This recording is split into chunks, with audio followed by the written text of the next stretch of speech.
Hello, hello, hello. Hooligan Soccer podcast coming at you with a very special edition this time. Not only do we have a very ecstatic Qooligan who has now got an FA Cup to his team's names, but we also have some special guests joining us as well. Also as well in advance of this very, very exciting cup final in the Europa League coming up on Wednesday, which is obviously very soon. Obviously, no prizes for guessing which team they are supporting, but we will get into that shortly. So we will get into the guests as well. But Qooligan, how are you? Is the hangovers okay? You managed to get over that after winning an FA Cup, and obviously, I know you personally sort of got them over the line and lifted it as well. So, yes, monumental effort. It was all me, right? Absolutely, no. In fact, that wasn't even Joe Ward lifting the trophy. That was actually me pretending to be Joe Ward. He's almost as old as I am. Not really, but no, thank you for that shout out. And yes, I'll take a moment of inflection and introspection here. Yeah, we're just awesome, and everybody knows it now. So yay! There you wonderful go. But I got it. But all this aside, and all the love that you can give to Crystal Palace aside, I'm so excited to have the Glory Reds FC guys here. Benito and Dee, they're awesome. They're super cool. They are like global. And so we're going to be getting a real taste of the fandom of this fantastic sport and this beautiful game. So gentlemen, welcome to the Hooligans. Thank you very much. Really appreciate it. Waiting for this podcast for a long time. So, well, we thought we'd find the right appropriate moments, and it could have been an absolute disaster of this season, but we'll save it. So do you want to give everyone just a quick... We would not have had Spurs people on, to be fair. That's not possible, yes. That had to be United supporters. Clubs with silverware. Yes. Isn't that right? Indeed. Well, so guys, do you want to just give an overview about your show and sort of where they can sort of where our audience and fans can listen and find you if they do be also inclined to hear more about United and all the wonderful things that you guys discuss and cover? Oh yeah, 100%. With Glory Reds FC, huge Man United fans. You can find us on YouTube, Spotify, Facebook. We talk everything Manchester United, from ingoing, outgoings, what happens in the boardroom, all the drama, you name it. Diehard Manchester United fans, through thick and thin. We're here to give you the tea. We're here to express our opinions, how we feel about our beloved club. We know of recent time it's been rough, but we stay strong. We try to keep it positive, and that's what we're all about. And that's what we want to bring to you guys, some positivity, My boy. Yeah. Beautiful. Wonderful. Well, that's it. Yeah. So Glory Reds FC. Yeah. The usual places, like, follow, subscribe, all of those things.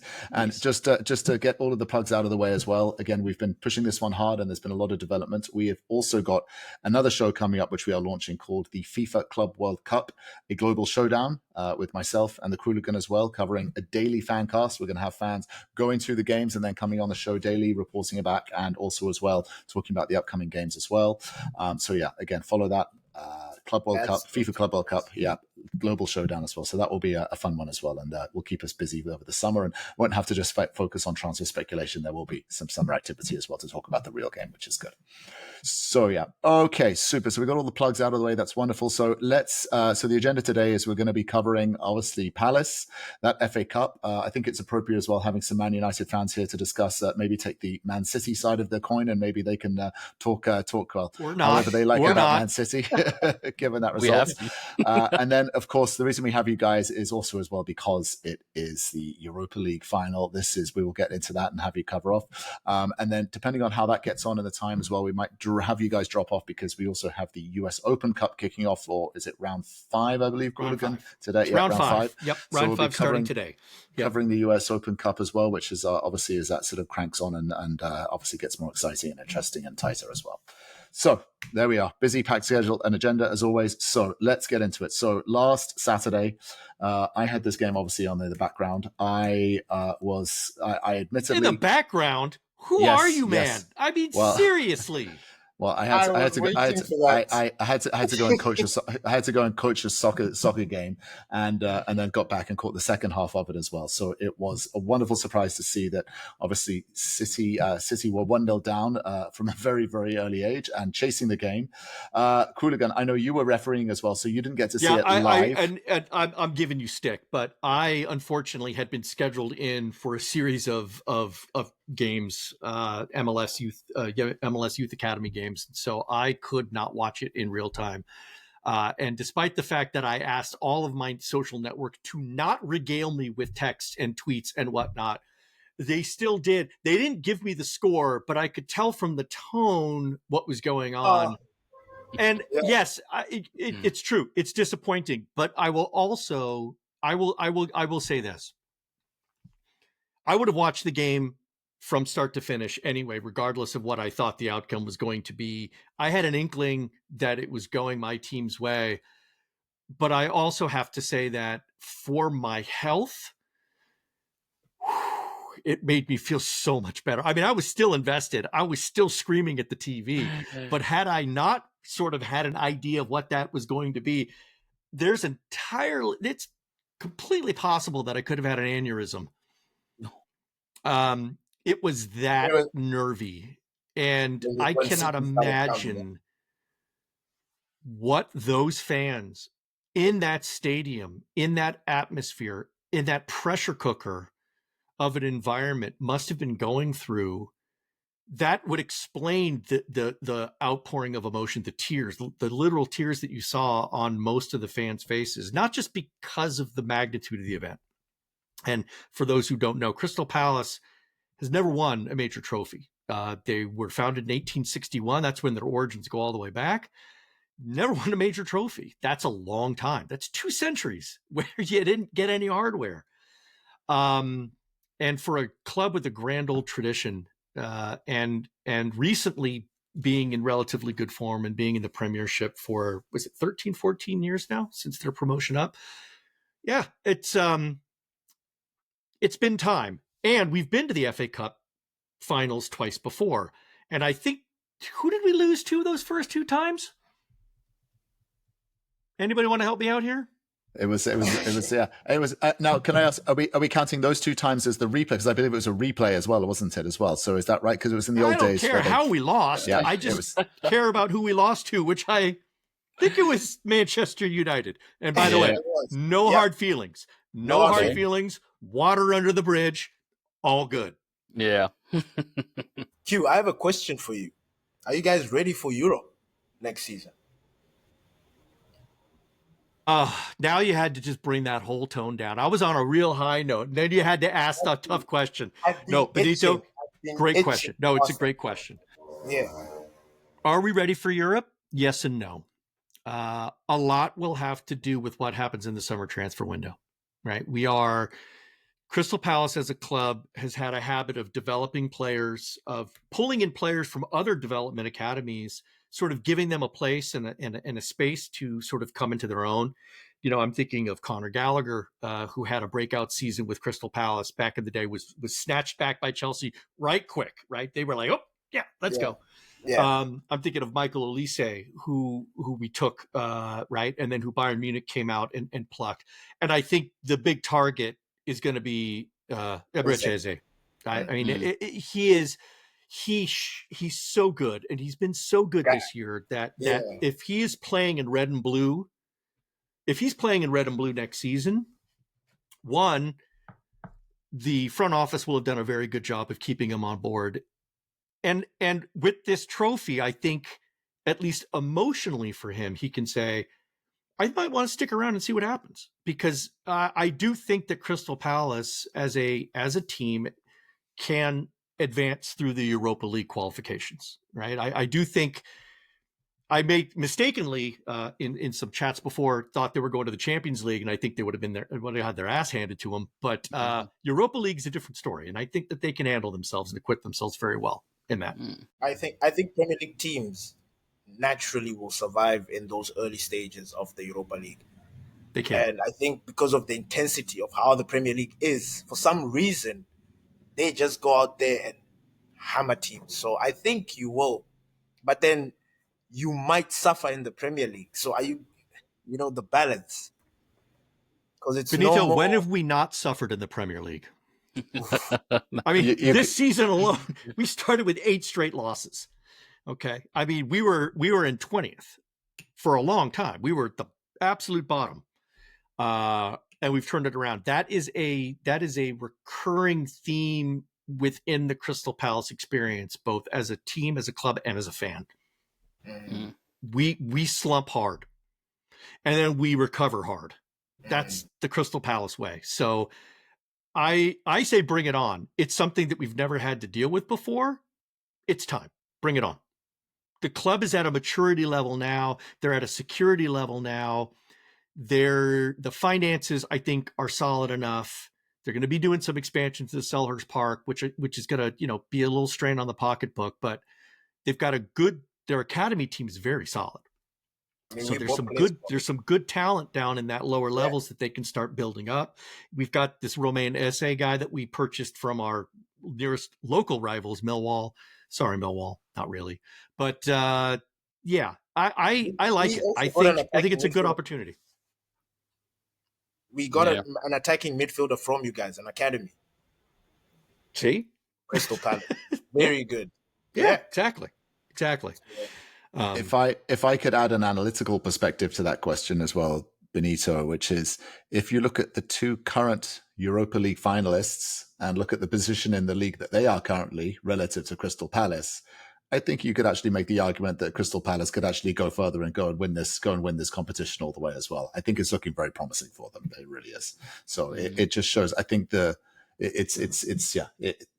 strength of the Premier League and obviously sort of the intensity and the caliber there, and against the sort of the quality of the teams in the Europa League, I think you're going to see Crystal Palace do pretty well and go quite deep into that competition. So yeah, as long as it doesn't impact the form on the Premier League, will be the real question here. Yeah. And I agree with you. Like I did watching the celebrations on that game. I feel that you could see that the Palace players are committed to that team. They're not mercenaries. They are playing for the love of the team. And again, I'm sure there will be suitors waving sort of larger packages at them and those kind of things. But you would think that, just the emotional connection that they have with the team and the fans, that they'd say, I'll stick around for one more season and go through Europe and deliver on there. That would be something that would be wonderful.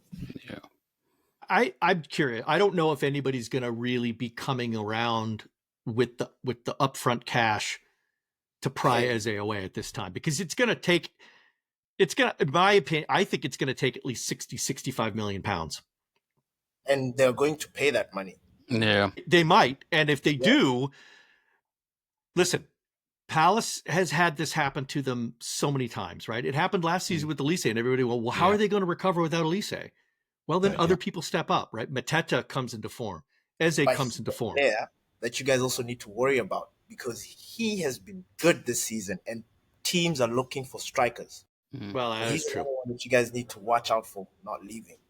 But are they looking for one-eared strikers? I don't know. I mean, I think it's like, it's a... But Mateta is a fine striker. I mean, he is. Like, he did it last season, and then we were thinking maybe it was a fluke. And then this season, obviously, he had his injuries, but he still carries that same form and momentum that he had last season. He's a very good striker.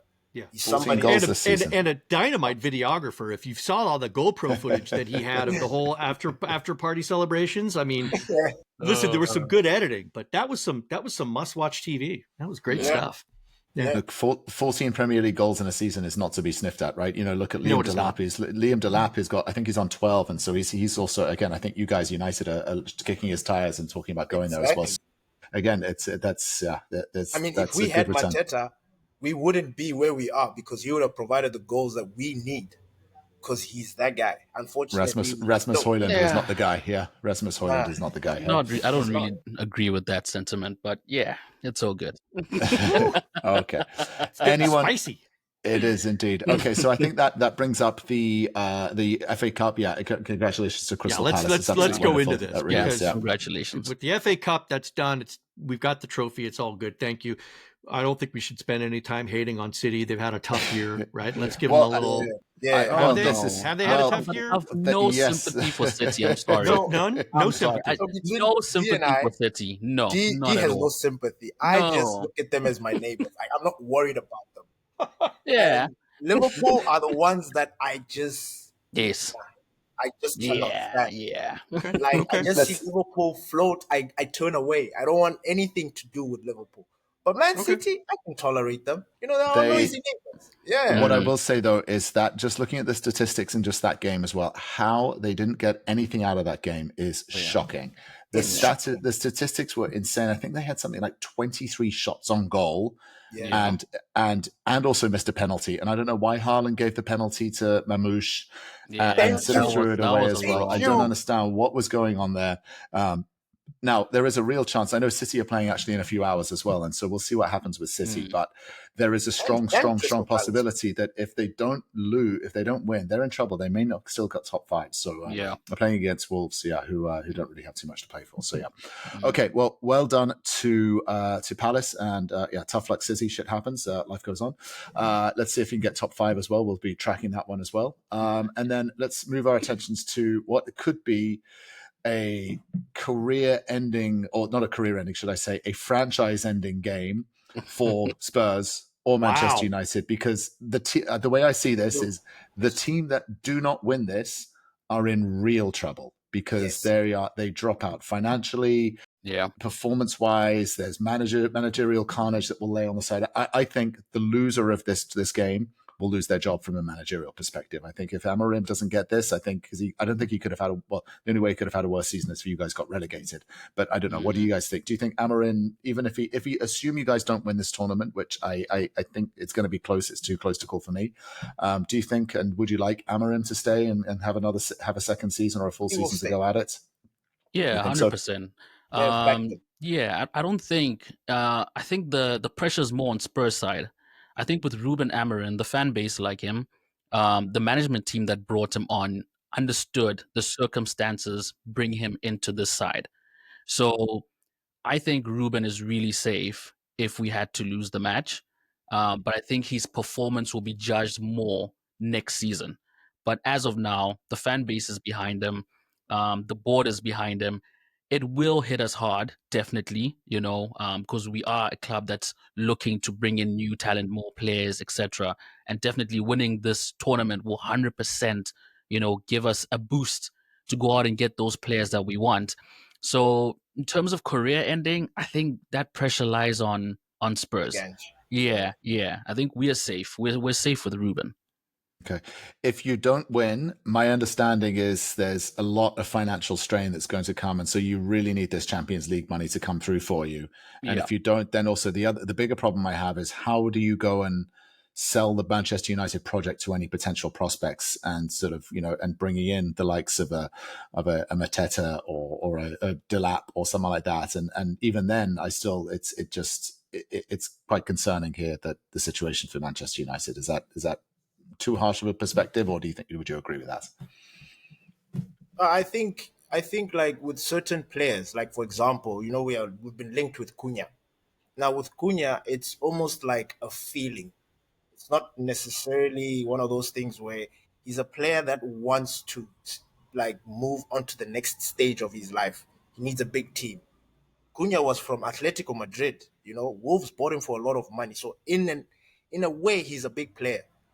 And the way we are sort of moving with this Cunha deal, it's almost like the manager has sort of added a personal touch to this, because I have seen some moments like where he's almost like speaking to the player, maybe during the games, or maybe they have a moment or something like that.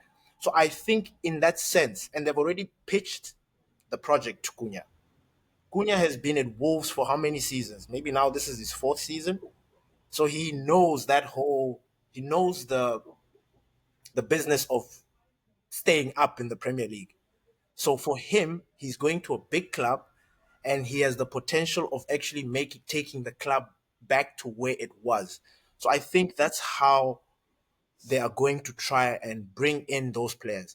Now, we can't bring in players that don't want to be there. I don't think Cunha doesn't want to be at United. He wants, regardless of the circumstances. And that's, I don't know, I think personal touch is going to come a long way Yeah. I think also just to add to that as well, I think that's a bit too harsh, because we always have this conversation about how big Manchester United is. And season after season, there's always conversations about if United don't qualify for this, if United don't win this. Yes, we agree that United has gone through a very long spell without winning trophies or titles and stuff like that, or major ones, so to say. But even after post-Ferguson, even though it does seem like United has really fallen off, we've still managed to sort of stay consistent, in terms of still winning silverware, still coming close to winning the league, even though it was tricky seasons and stuff like that. So if you compare us to like teams like Arsenal, for example, or teams like Liverpool, looking at the last time they won any major title, Liverpool, obviously, this is prior to Jurgen Klopp, exactly. They went through 20 years, and they 30. didn't 30 years, and during that 30-year spell, they really, really, really fell off. Whereas with us, we've sort of kept ourselves, in the conversation. We've been in and out of Champions League. We've won the Europa League. We've won FA Cup here and there, Community Shield. We've gone back to back with the Titans. So I think Manchester United is just too big of a club for us to worry about. Oh, okay, if we don't win Europa League, how are we going to sell this project to a player? It's Manchester United. Every single player wants to play for Manchester United, regardless of our current situation. That's just the unfortunate truth about it. So You know why? You know why that's tricky, D? Yeah. Because you know why? Because right now we're looking for a striker, and the strikers that we are linked to, they have got conditions. So you can't say that, because these guys are like, we are waiting for United to see what's happening. That's right. Yeah, you can't sign 100%. anyone. Yeah, you need to. They're waiting for this final to see what happens tomorrow, and if it does, if it does happen, Cunha, you'll be able to yes. close some deals. Yeah, you'll get Yes. Cunha and you get others. Yeah, 100% agree with that. But even though, in that same regard, I still think we'll be able to pull a decent striker, So it's not going to be that bad that we're going to be looking at unknown names or still to prove players or et cetera, stuff like that. But we're still going to get a good pick of the bunch from the players that are out there in the market. So that's like what I was trying to get to, that. Yes, it will be dire, it will be bad. Strikers, other players that we're looking to get, we'll see, bigger and better projects out there, but there's still going to be a few that we're going to be able to still ring in. Example, even Bruno Fernandes. I mean, look at the time when we got him, we had nothing going on. He literally changed this club around, and, the names go on, but that's just one of those examples. And yeah, I still think it's a bit too harsh, to say that, United will have a tough time losing this competition. I agree with you. And I would say once upon a time that was the case.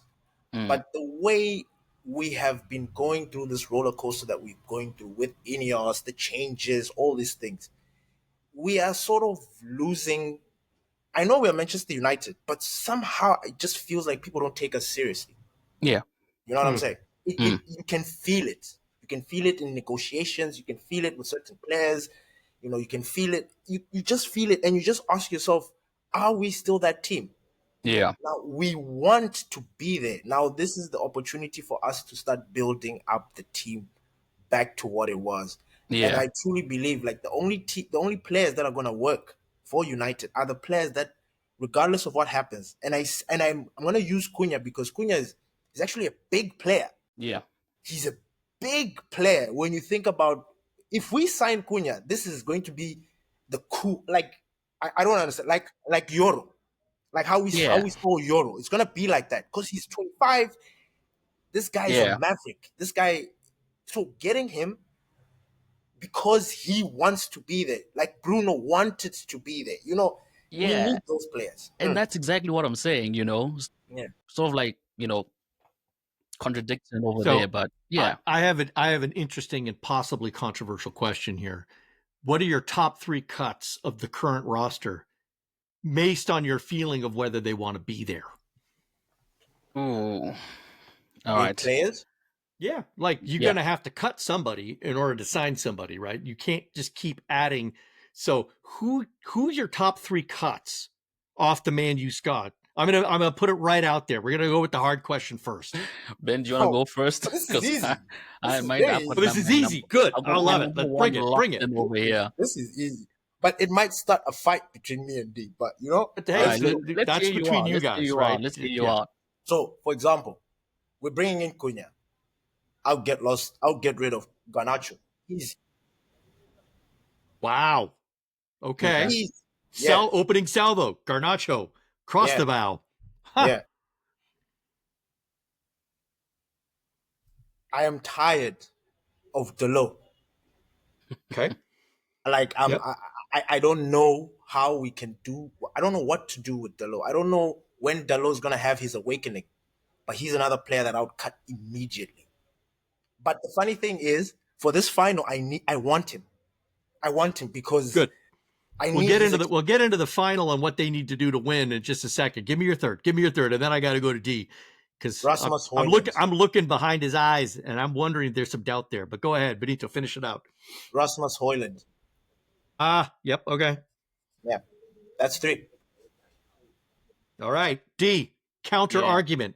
Yeah. All right. So yeah, I'm gonna disagree with Rasmus Højlund, but let me first give my 3. So first, Luke Shaw, injury prone, needs to go. You served his time. Sorry, mate. Second, Marcus Rashford. He shouldn't even come back to Old Trafford. He should just stay put, get a truck, send his stuff overboard. We're done with him. Garnacho only for the reason that we can possibly pull a lot of cash for him. That's the only reason why I'd get rid of him. But if we seal the Cunha deal, yeah. So those are So the you 3. see, both of you seem to agree that Garnacho for Cunha is not only fiscally on par with one another, but would be an upgrade to the existing United lineup. Yeah, 100%. Yeah, 100%. Great. All right. Now listen. Yeah. See, you guys weren't that far apart. We reached a nice accord. This is Yeah. all right. Because you know This is what, all right. I think we've got a lot of. If I may, Okay. I'm surprised to not hear the name Casemiro in that group. Casemiro is a legend. We're just gonna let him be. Yeah. When it's Okay. Yeah. Go. When it's his time, it's his time. Yeah. Okay. I think, Okay. We're not gonna Okay. argue with All right. I think, yeah, he did justice by shutting everybody up. You know, when they made All right. comments about him, he came out and he did his thing. So, with Garnacho, he's a talent. We can't deny that. But we United just have a rich history of pumping out really good, talented players from the academy. 100% believe that there is another Garnacho waiting to come out of the mix. Right now, United need desperately begging for experienced players at this moment. We can't count on these players. And it's so unfortunate because I tell Ben this all the time. United just fail young players coming through the system. Garnacho was never supposed to be the player that we should have relied on this season. And because of that, it puts so much pressure on him. And I believe that's why he goes out there and he tries to play, the hero in a lot of these games because United sort of gave him that role which they should have never in the first place. He wasn't ready. He should have been coming off the bench. He should have been making cameos in games. But he was the first player on the starting lineup, so to say. And yeah, I think that sort of like killed his development, And I think if they just stuck to that routine of bring him off the bench, like what we're doing last season with Erik ten Hag, very influential in the games, coming through, fresh legs, beating defenders, scoring goals, it was amazing. And then this season, obviously we get that we failed to recruit some of the players, but that pressure should have never been put on him in the first place. So unfortunately, it just is what it is. He will bring in the type of money that we need to bolster this team. So he has to be that sacrificial lamb, in order for us to get to where we need to be. What do you guys think of Spurs' chances, like objectively? Do you think Spurs also, because I mean they've got a lot to play for here as well, right? Do you think there's a chance that they could do that? So I'm worried about this final. I'm a little bit worried about it, especially because D's excited. And he was supposed to maintain the same energy that he had this whole season with United because he said this United squad is not good enough. And that was supposed to be the energy that he maintained throughout. Now he's so excited, and now my juju and all the superstitiousness is just like, nah, this is not right. This is not right. We shouldn't be excited. We shouldn't be overconfident. We shouldn't be, we are Manchester United. We have been in the finals. This Tottenham team has a habit of scoring goals. Like every game they play, they score goals. Like they take the risk and they're like, all right, look, let's outscore each other. Let's see. United, our biggest problem this season has been goals. We don't score goals. So unless maybe it's going to be like all bets are off, like tactics thrown out and boys, let's play and then find out, fair. But I am worried about Tottenham. They beaten us 3 times this season comfortably. They've scored goals. We never seemed to come back in any of those games. And I know people think because this is a Europa game, it's going to be different. I don't think so. I think it would have been different if it wasn't a Premier League team. And this season, Manchester United, we have struggled against Premier League teams. You look against Chelsea last week. We're not supposed to lose that game. We put our best team out there, tries to keep the boys fresh, but we failed to score. And Chelsea, unfortunately for them, they are not a team also that's sort of gelling. Now, imagine that team playing against a Tottenham that's just on it. Like, they are scoring. They're not missing chances up front. So I'm a little bit worried about this final. I am supporting my boys. I was confident in the beginning of the season, but the moment Dee got happy and then had this burst of energy and confidence, I just like everything just said, nah. One of us needs to have a level. Yeah. So And There, you know there what? is Yeah. there is this threat that, isn't it? Postecoglou always wins in his second season, as he's confident about, and I don't know if the soccer gods will enable him, but it's if they get it, oh god, Tottenham will be, well, again, they'll be back in the won't hear the Champions last League, of and They'll be insufferable Yeah. as well. The Yeah. Spurs They fans will be will. just completely and utterly insufferable. Oh my god. Uh, yeah. So, question: Who do you think is going to be the most dangerous Spurs player that you're going to have to contain? Like, who do you see on that Spurs side making life difficult for United? I see 2 players. In fact, 4. Oh, well, there you go. Why not double it? Sure. So 2 are in the attack. Solanke and Johnson. Brennan Johnson. Those Cool. 2, I just I don't like them, Not in that sense, but I don't like them. No. Yeah. Solanke is powerful, strong. He's a go-getter. This is a final. People are going to want to show out, so he's going to bring that energy. And then in their midfield, they've got these 2 African players, Pape Sarr and Bissouma. Oh my God. Those guys are combative. They are energetic, and it's going to be a huge battle. So those are the people that I am just worried about. Yeah. No, I think I have to agree with you as well. Brennan Johnson, not so much. I've seen him play. When he's on it, then I'm worried. But yeah, he's not really a player that I'm so worried about. Obviously, it depends on how his form is going to be tomorrow. But yeah, the way I'm seeing the game play out, I think tactics are going to be thrown out the window. These 2 clubs are relying on this trophy to relish something out of this terrible season that they've had. I'll be surprised if I see good football being played tomorrow, to be 100% honest with you guys. I just think it's going to be all guns blazing. I think we're going to see one of the best European finals tomorrow, 100%. It's do or die, And but I think that midfield, like what Ben spoke about, that's possibly my only stress point, because I don't think we have that midfield to go toe to toe against them. And I think that's what's going to decide the game. And like you said, Solanke, very powerful, very strong. And we've got flimsy defenders. Like at this point in time, I'm not even sure what our back 3 is even going to look like, right?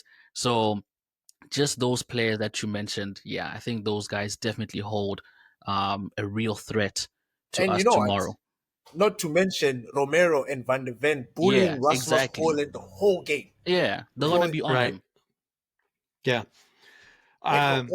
Doggy. My God, that team is a problem. I gotta say, I have a gut feeling, and I'm just gonna come out and say it here. I have a gut feeling that Heung-min Song is gonna show up for one last hurrah. This is, I think, he's been way too quiet for way too long, and he was cagey in the weekend fixture. I mean, he was making it. He was putting in a lot of effort. I saw more life out of him in that last game than I had seen in some of the previous fixtures. I suspect he's got one last big show, and I'm curious to see if he comes out and reveals that side of himself. Fortunately for him, if Euro starts that game, it's Euro and Mazraoui are just going to shut that shop down. Yeah. And I love Son. He's a good player. He can create something, but the way he has sort of fallen off this season, and honestly, our best defenders, Euro and Mazraoui on that right, I think they can handle him easy. Good. Can I ask a question? Let's put that one together. Well, we'll check in. We'll check in late tomorrow. Do you guys rate Onana? Do you think as a goalkeeper? Do you think he's because this is wow, you really brought that whole positivity vibe down. Ouch. Listen. What we've noticed though, particularly in these European Cup competitions, the goalkeepers have been a lot of the difference makers in the last two semi-finals for the Champions League. If we look at Donnarumma and Sommer, obviously even in this FA Cup final as well. I mean, obviously Henderson was the man of the match as well. So these goalkeepers are having more of an impact on games than maybe they traditionally have historically. I don't know if the quality's got better or I'm not too sure why, but it definitely has seemed to be a trend. So when you're the likes of Onana, who just he doesn't fill you with confidence, right? You don't think this guy's going to save you, right? That guy stresses us. Oh my God! Yeah, no, he does. I you know what? I have to trust him. I've got no choice but to trust him. You know, he has come through for us. We have seen him when he's got his game face on. It's just not too often than what we expect. But we have to trust him. We have to get behind the team. Like tomorrow, it's not about who we haven't liked this whole season, who we don't trust. Who we thought has just had the poorest, who do we think needs to get sold? All of that has to wait until after the final. Today, tomorrow, get behind the team. We'll deal with everything else later. So, just to answer your question directly, no, I don't trust Onana, but unfortunately, I have to get behind them. We have to. Well, of course, you have no choice. You have no choice, but right? I would make a counter argument that Spurs are equally fragile, for lack of a better word, in goal. They don't have a particularly standout keeper option. Vicario's fine. Forster's a decent backup, but I mean, none of those players are true A-level keepers that you would suspect are going to show up and make a difference. Yeah, Vicario kept us out these past games, didn't he? I think it was the second game where we had a high-scoring game. Vicario I don't recall that specific one, and it's possible they've had some moments, but I mean, I think Onana is a bit more of he's a much more visible figure in the spotlight, and certainly between the posts there than Tottenham's. Tottenham's been so bad that but the whole team's been bad, like overall. So there's not been any real focus on one specific position being any leakier than the others. They're more of they've got really nice, fancy parts of an engine that aren't clicking and working together. Yeah. And Onana is one of those guys where you're like, well, the reason that we're not winning is because that cog in the machine is just not doing its thing, right? Yeah, 100%. So, but like you said, it comes back to, will a Spurs team that is working in union and in conjunction with each other, because when that happens, they are very scary. They can be extraordinarily sharp and quick, creative. So, I will say this about United. There's one trump card that we have that probably Tottenham doesn't and hasn't really had that experience in doing it.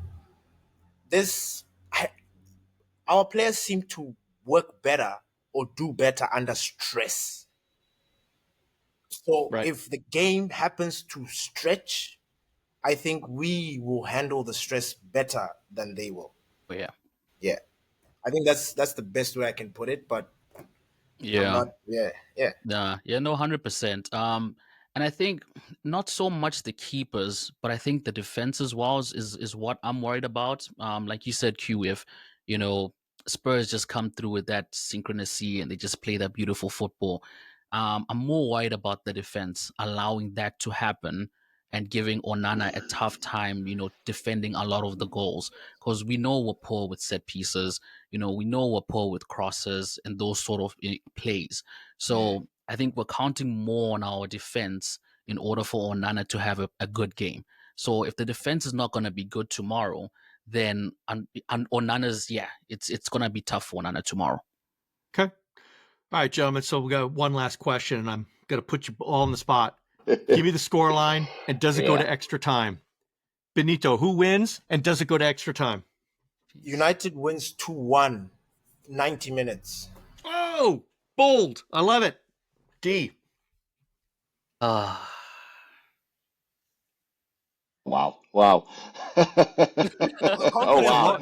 Let the record note, that was a long pause. That was still haven't had an answer. Still haven't had an answer. Yeah. Wow.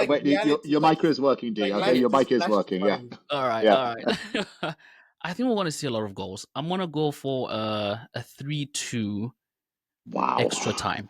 Wow. 3-2 extra time. Yeah. I also think it's an extra time match. I think that this one is going to go 120, but I think there will be a winner. Yeah. I think it's going to be cagey. I think both of these teams have problems scoring goals and leaking goals as well. So I think it's going to be a wild, 3-3. They're going to give everything. This is going to be a toe-to-toe slugfest where they're just going to be going back and forth. We're going to see, for the neutral, it's going to be entertainment. For you guys, this is going to be entertaining. For you guys, I just hope you come out on the right side, because this is going to be a thriller. It's going to be an absolute thriller. Keep the Pepto-Bismol on the side, right? Q is so sorted. Crystal Palace have won that trophy. He's chilling. Yeah, he's good. He's chilling. We're done. We're done. We got our cup. You guys go fight for yours. Yeah. Chilling. We are literally swapping places. No Europe. If we lose, we're literally taking Q's spot next season. Yeah. This is true. This is true. Wonderful. Well, right, I'll say that for the benefit of our guests, Gary, I'm going to say go United.